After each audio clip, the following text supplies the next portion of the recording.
Halo, assalamualaikum warahmatullahi wabarakatuh. Selamat pagi semuanya.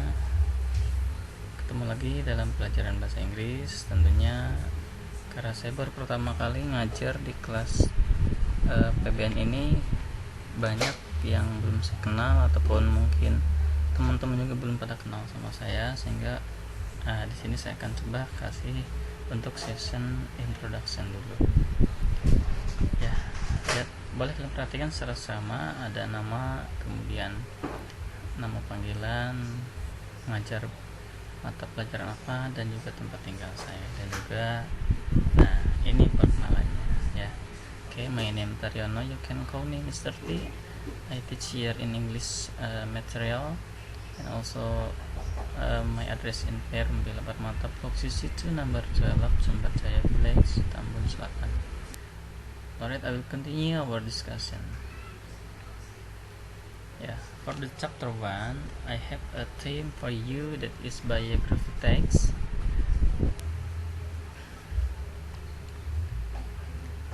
Okay, there are questions. What is biography?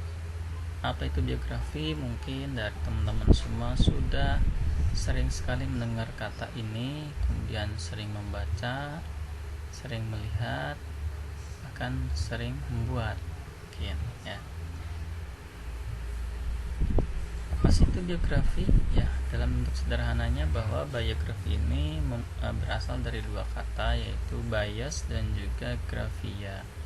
Bias itu berarti sebuah hidup, dan grafia itu adalah sebuah tulisan.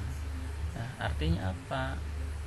Bukan tulisan yang hidup atau kehidupan tulisan, bukan. Namun maksudnya di sana adalah bahwa yang dikatakan dengan biografi adalah sebuah teks yang secara detail memberikan sebuah deskripsi atau gambaran terhadap kehidupan seseorang dan dituliskan oleh orang lain. Jadi yang namanya biografi itu tidak ditulis oleh orang itu sendiri, melainkan dituliskan oleh orang lain, seperti itu. Kemudian ada fungsinya. Apa itu fungsi biografi? Yang pertama yaitu to know a person's story about his or her life outside of any accomplishment this person may be known for. Nah, artinya apa? Untuk mengetahui tentang cerita kehidupan, sejarah atau kehidupannya dia, yang mungkin orang lain itu yang mungkin bisa diketahui oleh orang lain. Kemudian to give many information easily and educate the readers, untuk memberikan banyak informasi dengan mudah dan sederhana, dan juga untuk memberikan pendidikan kepada pembaca. Yang ketiga, ada karakteristik nih, karakteristik ciri-ciri biografi. Seperti apa sih ciri-cirinya? Kurang lebih ada 3-4. Nah, yang pertama adalah biografi is not written by subject and always written in third person.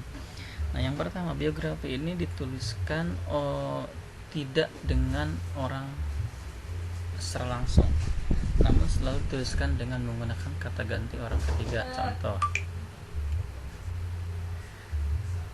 Contoh, ketika saya menggambarkan tentang sosok Soekarno, maka yang saya ceritakan itu tidak selalu menyebutkan nama Soekarnonya, namun kata Soekarno itu akan selalu disebut dengan menggunakan kata ganti orang ketiga. Apa itu kata ganti orang ketiga? Kata ganti orang ketiga di sini karena dia tunggal, sehingga saya akan menuliskan dia itu dengan kata he. Nah, itu seperti itu. Kemudian selanjutnya ada based on research.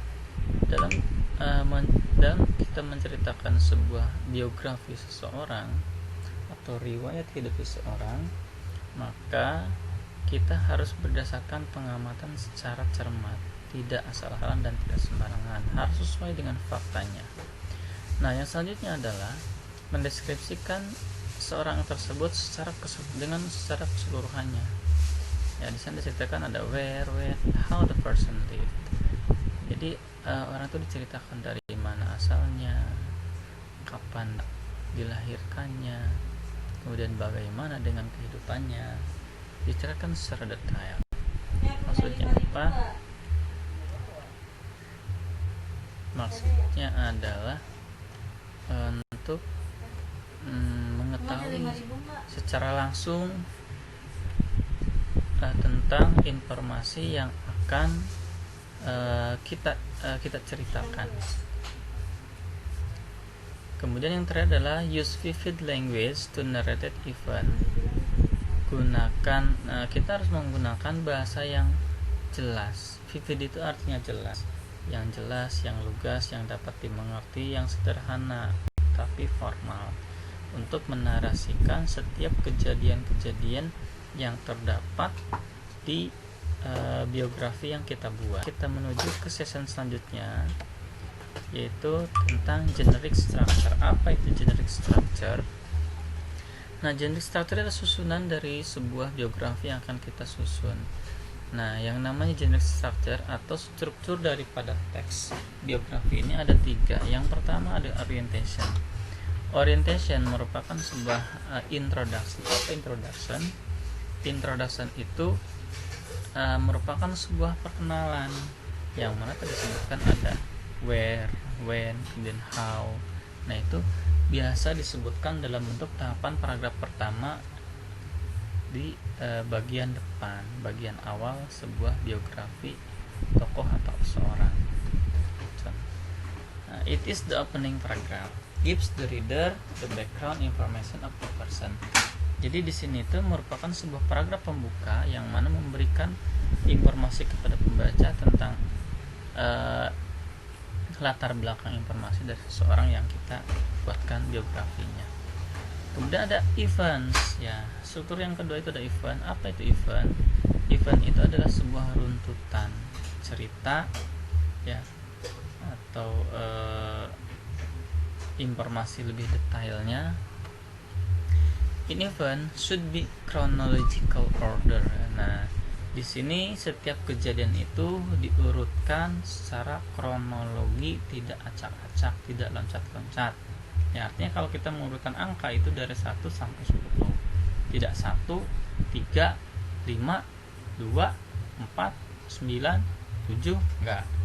Jadi harus berurutan, ya.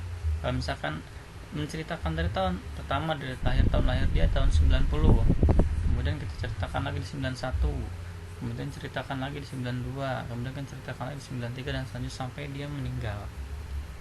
Itu seperti itu. Kemudian yang ketiga adalah reorientation atau closing. Reorientation sebagai penutup daripada biografi yang kita buat. Penjelasannya secara singkat adalah it consists of conclusion or comment or the writer tell about the achievement or the contribution of the person.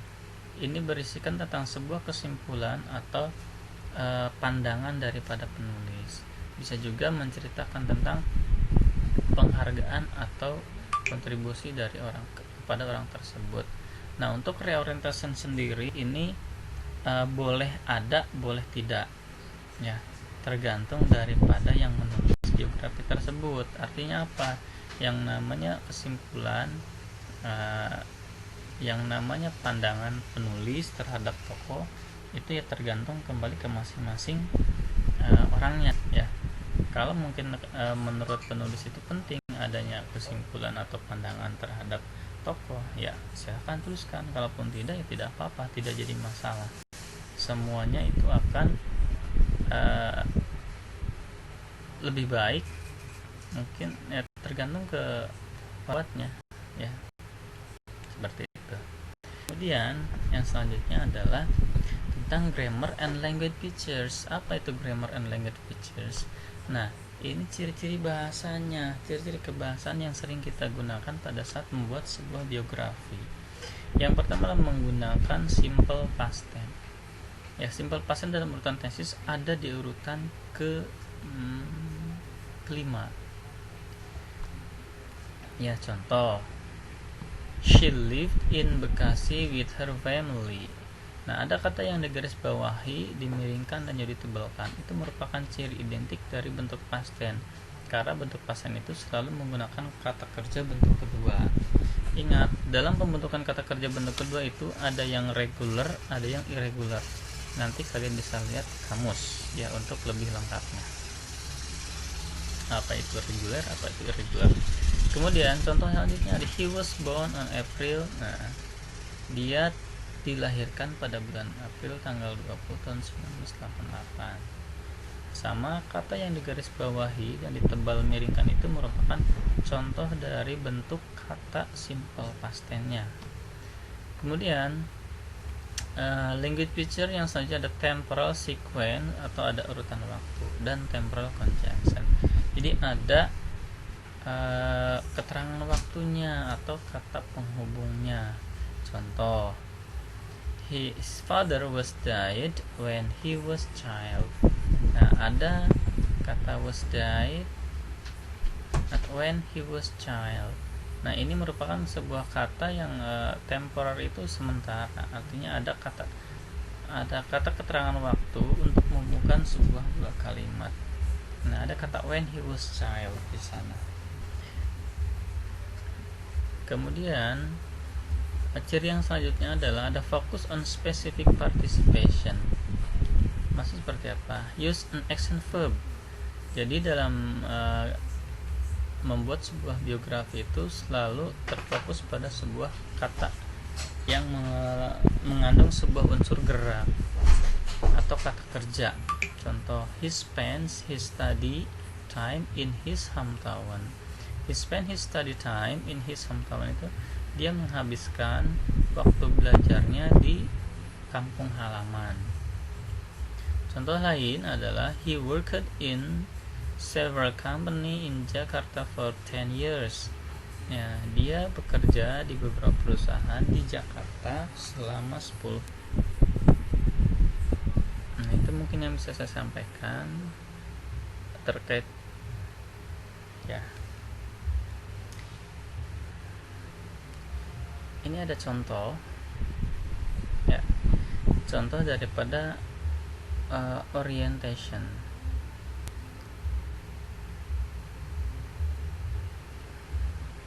Lama ya keluarnya. Nah, ini contoh daripada